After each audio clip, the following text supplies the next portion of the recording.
You've lived through decades, collected stories, souvenirs, and fragments of time. Each item around you has a memory.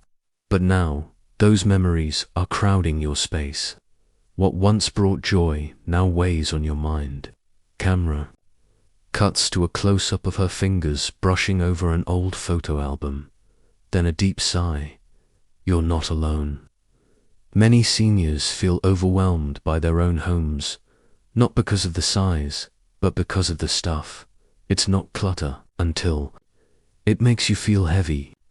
Scene transitions to sunlight pouring in through a window. Professional organizers know this truth. But there are powerful secrets that go beyond folding and sorting. Secrets that touch the heart, clear the mind, and gently restore the soul. A memory deserves more than a box visual.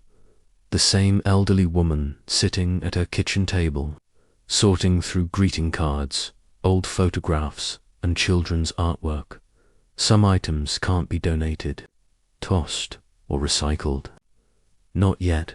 Not because they're useful, but because they're sacred. These are memory-based items. They tie you to a moment, a face, a smell, a laugh from long ago. And the truth is, they can't just be removed, they need to be released. Cut to her lighting a small candle. She picks up a letter, reads it, smiles, and closes her eyes. Create a ceremony for them. Light a candle.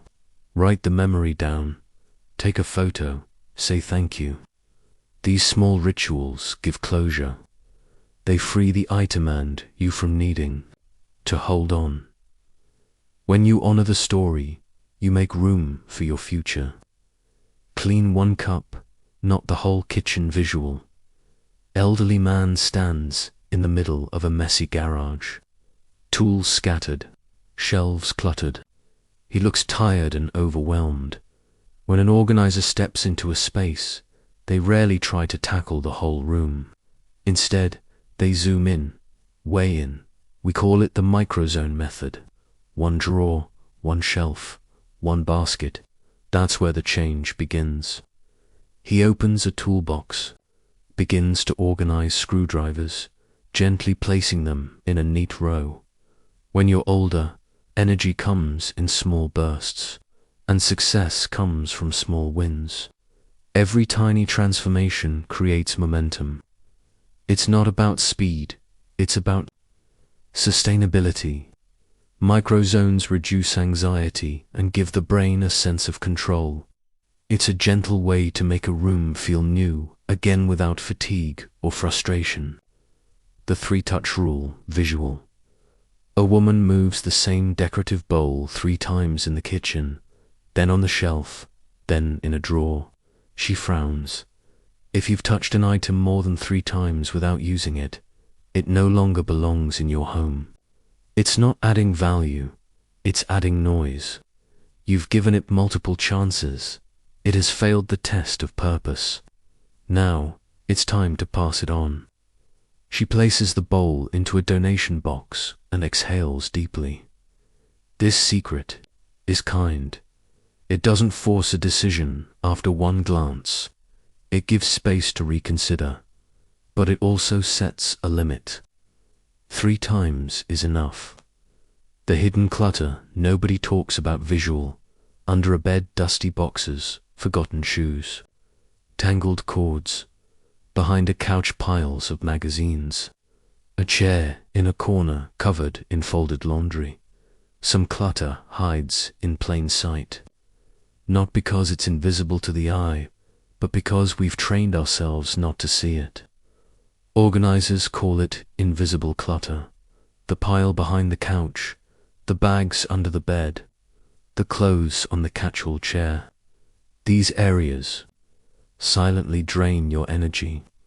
Once cleared, you feel lighter, your sleep improves, your mood lifts. That's no coincidence.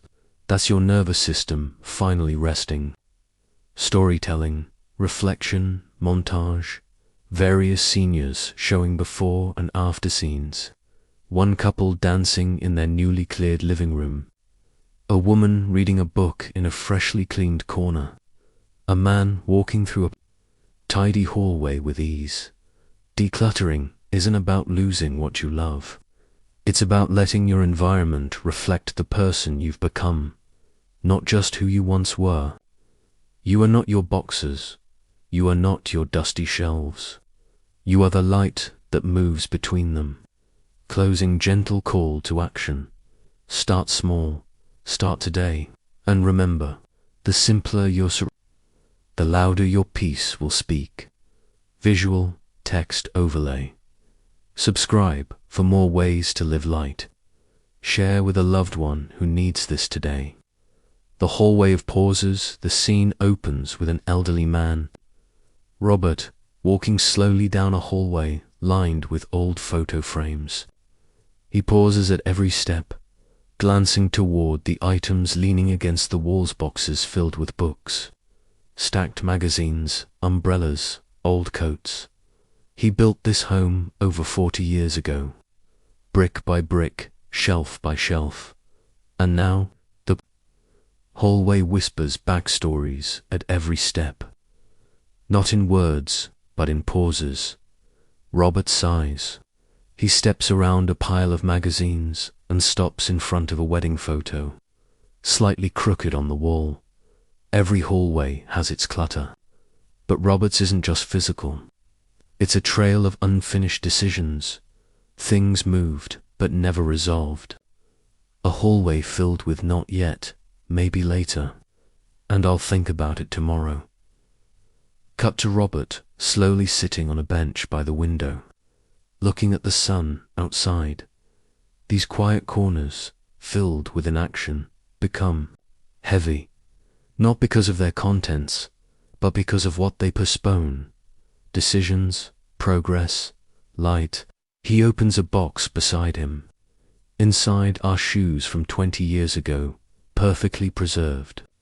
He holds one pair, then quietly lets them go, placing them in a donation bag. Sometimes, letting go is as simple as taking one item out of the hallway of pause and placing it into the path of purpose. The closet of echoes. Evelyn, a graceful 74-year-old woman, stands in front of her closet. Inside, gowns, blouses, scarves, coats, all neatly hung but rarely touched. In every home, there's a closet that holds more than fabric. It holds echoes of events, of identity, of years that whisper, "Remember when?" She gently touches a floral dress, then holds it to her chest. Evelyn softly to herself. "This was the one I wore to Anna's engagement. I danced all night in this." She turns to the mirror and smiles. Then, slowly, she folds it with care. Professional eyes might see clothing, but for Evelyn, these are preserved moments. To release one takes more than folding. It takes honoring. Evelyn creates 3 piles: keep, give, remember. She places a photo of herself in the dress into a journal, writes a small note beside it, then lets the dress go. You don't have to erase your past to make space. You only need to preserve it, in a way that travels lighter. The kitchen that held generations. The camera enters a small, warm kitchen. Sunlight dances on old wooden counters. The shelves are full: mugs, mismatched plates for coffee machines, spices unopened since 2008. An older man, Charles, pours coffee into a chipped mug. This kitchen was once a battleground of breakfasts, a place where stories bubbled like soup and laughter echoed off pans. He opens a drawer and pulls out 3 can openers, all rusted. But now it holds things that no longer serve, only stay, just in case, out of habit, or because it feels like betrayal to remove them. Charles opens the cabinet, finds 3 fondue sets. He chuckles.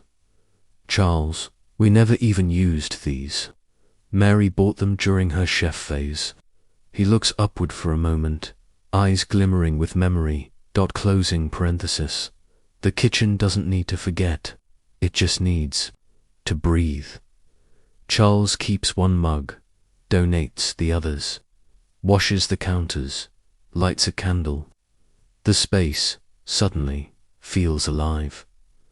The chair that held the world, a wide armchair, sits in the corner of a living room. It's covered in books, a jacket, yarn, and a half-finished crossword. A woman, June, stands before it. It was never just a chair. It was her reading nook, her knitting throne, her sanctuary after the world outside felt too loud. She clears it slowly. Each item goes into a place.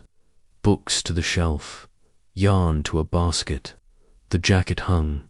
When the chair is finally empty, she sits down in it. A long, slow breath.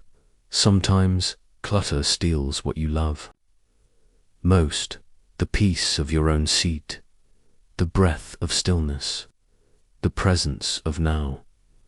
June opens a book, begins to read.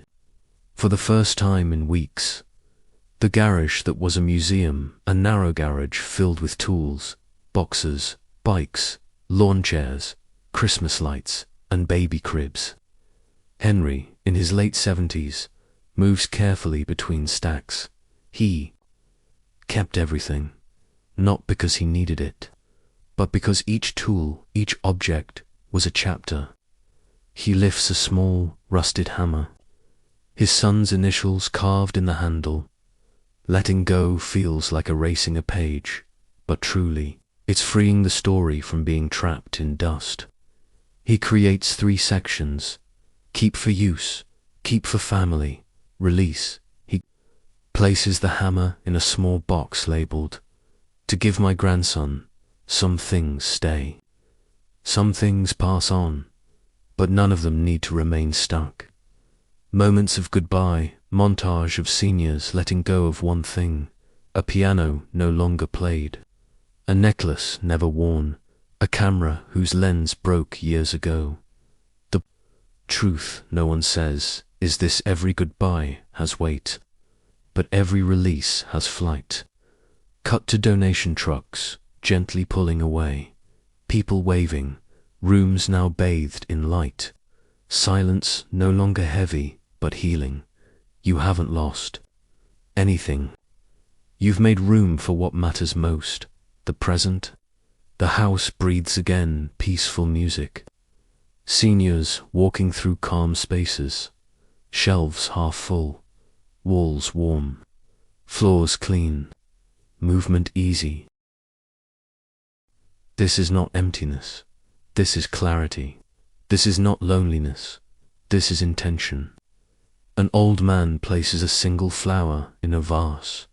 A woman sits on her porch with a journal. A couple cooks dinner in a tidy kitchen. Laughter returns. You haven't reduced your life. You've refined it. Each item you chose to keep is now honored. Each space you opened is now sacred. Each breath you take is lighter. The screen fades to soft white. Text appears. You are the story. Let your home reflect that.